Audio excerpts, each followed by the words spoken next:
So let's also move on and talk about the Joy Business, Health and Wellness Trade Show, which starts just this Thursday. It's going to take place at the Accra Digital Center, just close to around here, Kwame Nkrumah interchange area, just close to STC really. Now, we have Odilia Intiamwa. She's an assistant editor with Joy Business. Thanks for joining me. She's joining us. They put it together this great event. Thanks for joining me, Odilia. And also Dr. Victor Go is with Soft Edge Ghana. Thanks for joining me. They have a great app. I've just gone through the app. It's a telemedicine app. Just gives you a one-stop shop venue platform for you to do everything as far as getting access to medicines and getting great advice on issues of medical practice. And also Stephen Adaiba is with the National Blood Service. Thanks for joining me, Stephen. Thank you for having me. All right, but this whole event, what was the rationale? Well, so if you have been listening to the promo that we put out there for the initial or the start, we said that it's an industry that is worth about $4 trillion worldwide. But you notice that even though it is that huge, research into the area is minimal. Comparing it to what the World Health Organization wants to do to give access to people, even in rural communities, to have access to health, then it means we've got to double up. It means that we've got to pull stakeholders together to make sure that Ghana achieves the Sustainable Development Goals, especially the ones that are relating to Goal 3. And so if we can only do this, then we've got to have a conversation around this. And that's why we picked the leveraging research and technology for sustainable health care access and affordability. So it's not enough to do good research. It's not enough to come out with the drugs. Is it affordable, and would it reach the right people? And so if you will notice, even our sponsors resonate this theme. So we have Ernest Chemist, we have Apex Insurance, we have Soft Edge coming on as well. And then we also have Interstar Eye Clinic. Now all of these, so it starts from those that are doing the manufacturing to those that are doing the distribution, and of course like Soft Edge that wants to make sure that people really have access to even doctors. So we're pulling all this together so that we all can be under one platform or one place to basically discuss the issues relating to health, affordability and access. Wow. But it also means that there's a lot of collaboration that will need to be undertaken even before or during, even after these events. Yeah. To make sure we harness. So that's how come we put all of this on Thursday when the event starts. It's starting at 11. One of the key topics that we'll be discussing, for which of course this year, I think about a month or a month and a half ago, the Vice President spoke about making Ghana the hub for research when it comes to health issues. We are building on that and saying that research and development in health and wellness, Ghana, the next big thing. It will surprise you how people really respect quality medicine produced from Ghana in the sub-region. Wow. So that if we really make this place a hub for research, it would go a long way to help us. But you would notice that when it comes to health research in Ghana, we're not really prioritizing it. I just did a documentary we showed last week from Noguchi that indicated that, well, government was giving nothing. It's actually the norm. So on Wednesday, I'll be releasing another documentary from the plant medicine place in Mampong, where they also haven't had any injection coming from government. So the health minister will be talking about something like this.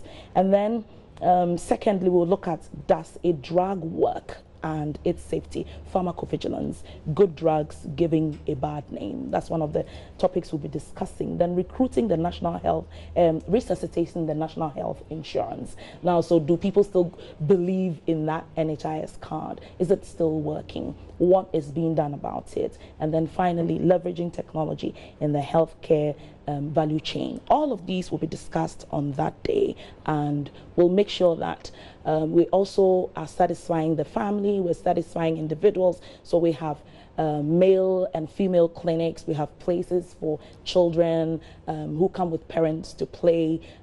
It's just going to be it's almost like a complete trade show. It's a complete trade show. And Soft Edge and the National Blood Service, they all participate. Yes. Now, and for you, it's important that we mainstream the digital age we have in health access. Is that not why also you have your objects being set up as a company? Yes, exactly. And that's why we developed this app called Save Doctor. And one of its main objectives is to fill the gap between those who have adequate health coverage and those who don't. So like in Ghana at this moment, we have just about 3,000 medical doctors, and we are mainly localized in the Ashanti and the Greater Accra region. So we have 8 regions that are that have a shortage of health personnel. So this app gives those people the chance to seek general medical care and the chance to seek specialist medical care. I see. But also means that you participating increases the chance of those who will be participating to get access to you, or also creates the needed awareness that it is important that the very reasons why you exist are also patronized, but also create the attention for government to ingest more capital in what you do. Very much so, Roland. I think that one thing that Ghanaians have to realize is that blood is a drug, and it has to go through processes before you can transfuse it to a patient who needs it. And so some of these things would be showcased at the fair for people to know how the processes, how we go through the processes before the blood becomes, wholesome for transfusion. And there are other things, the equipment we use for processing and all that, we'll be exhibiting some of them, just to let people understand that the blood that we transfuse is safe. It's a drug, like I first said, like any drug that you purchase anywhere. It has to be processed and very much refined before it is transfused. We always take into consideration the safety of the blood donor and also the safety of the patient who receives the blood. And so I think that it's an opportunity for us to educate people and also to emphasize the need for people to understand the reason why voluntary blood donation is essential. So these are some of the things that that is why we have partnered multimedia for this great show. And we think that at the end of the day, we have always been looking for the opportunity to educate people about blood donation, voluntary blood donation. And I think this is one big opportunity for us to do so. But it means that we need a traffic of people coming to a trade show, getting to know that these are the things that you have on display. Absolutely. But when they come there, what should they be seeing beyond the the things so that you when have they on? come there, they would get to have everybody that health care concerns being there. So you will meet the medical doctors who will have 2 days. They will have a session in 2 days on Friday, which is a holiday, and then on Saturday. So you definitely will get to know your number. Now somebody will be asking, what is knowing your number? Lots of us don't get to know anything about our health condition until we perhaps go to do blood donation, and then we are shocked to know exactly our blood pressure. We're shocked to be told our sugar levels and all that. So if you come there, there are free knowing your number sessions at various places. Now you notice that sometimes people have health conditions which they can't even discuss it with a physician or a doctor because of privacy issues. They would wish they wouldn't tell the family doctor because they don't know how this is going to be told to other people. So we have these male clinics and female clinics where people could just walk in secretly and get to discuss things that they feel are very private, that they can't really discuss it on a normal day with any other person. So we'll have this male and female clinics where people will have the opportunity. And your app, the Save Doctor app, does it address some of the privacy issues? Yes, exactly. I was just thinking of that as she was saying. The Save Doctor app is a telemedicine app that is designed to be affordable, it's designed to be convenient, it's designed to be quality, and is designed to be confidential. So if you have any medical condition or any disease that sometimes you feel embarrassed going to see your family physician or your doctor, the app is a perfect way to get that addressed. And apart from that, the app also allows the general public to consult a physician, the physician can order lab results, the physician can prescribe, the physician can obtain your vital signs, as she was saying, your blood pressure, your pulse, and other health vital signs that we monitor for. And it's beamed electronically to the doctor who is consulting you. And what is really interesting about this app is that the doctor can be anywhere and see a patient anywhere in Ghana. From Gambaga to Accra, from Yosu to Kita, everybody should get this app.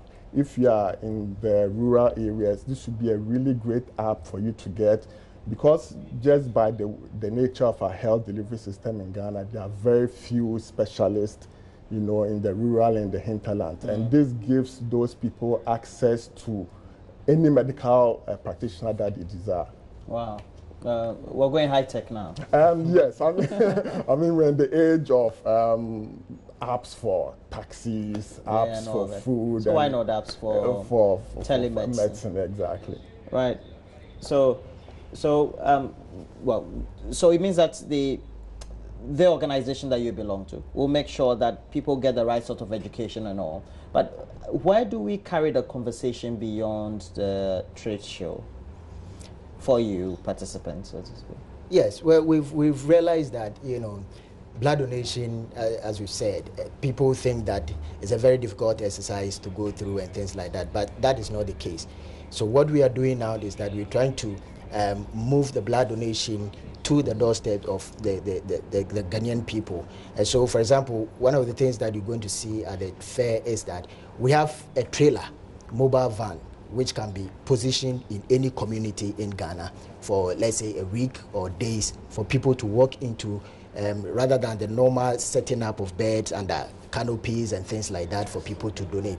So these are some of the things that we are doing. The van will be showcased there. That is where actually people who would want to voluntarily donate blood will be walking into the van and then donate blood. We have every facility that you can think of in the van, and then it's very, very, you know, positive news for Ghana. So right after the fair, we're moving into communities. So we will urge people, organizations, you know, keep fit clubs and other groupings. If you want to organize blood donation, you just call on us. We'll move our trailer to your community, and then everybody can freely walk in and then donate blood. And we want to urge people, voluntary blood donation, it's very, very essential. And that is what WHO is preaching now, that by the end of year 2020, all countries should be able to practice voluntary blood donation. In Ghana, we are very much working towards that. And we hope that with the current situation, I mean, voluntary blood donation is increasing. Thanks to platforms like this, people are getting to know more about voluntary blood donation, the need to donate blood, making sure that blood is waiting for the patient and not patient waiting for the blood. And so we are working hard, and things will be positive. And Odelia, it means that it's a great opportunity for all to come and see what is health, research, data collection, and also think about many of the things that affect Absolutely. So we are looking at it from a two-pronged approach. B2Bs, that's business to business opportunities, and then B2Cs, that's business to customers or clients opportunities. And so when you're coming there as a businessman in the area of health and wellness, you will have your opportunity. And then if you're coming there as a family, as an individual who is very concerned about your health condition, or you would want to live healthy, then that's the place for you to be over Thursday, Friday, and Saturday. Well, business language in health, but all simplified to mean that we need to create the platform for you. And the road, of course, leads to the Accra Digital Center. It will be on the screen very soon for you to know where you have to get to, the routes. And of course, if you get to the Circle Interchange, or you're from the Central Region, you just get to Kaneshie straight away from Obichebi. You can just locate it around the SCC area, and it's right here, digitized. Where else can you find it? Right here. Well, thank you, all of you. Odilia and Tiamwa, Assistant Editor, Joy Business. Thanks for joining me this morning. Thank also, you. Dr. Victor Ogo is with Soft Edge. They've brought this great app, and please make sure that you download Safe Doctor. I just did, asking me a bit of questions in there for me to register, etc. I'll complete all that after. Thanks for joining me as well. And Stephen Odaiba is with the National Blood Service. Please make sure that Thursday you make your way to the Accra Digital Center. Let's have some great time knowing about health, knowing about health of Ghana, and how to get access.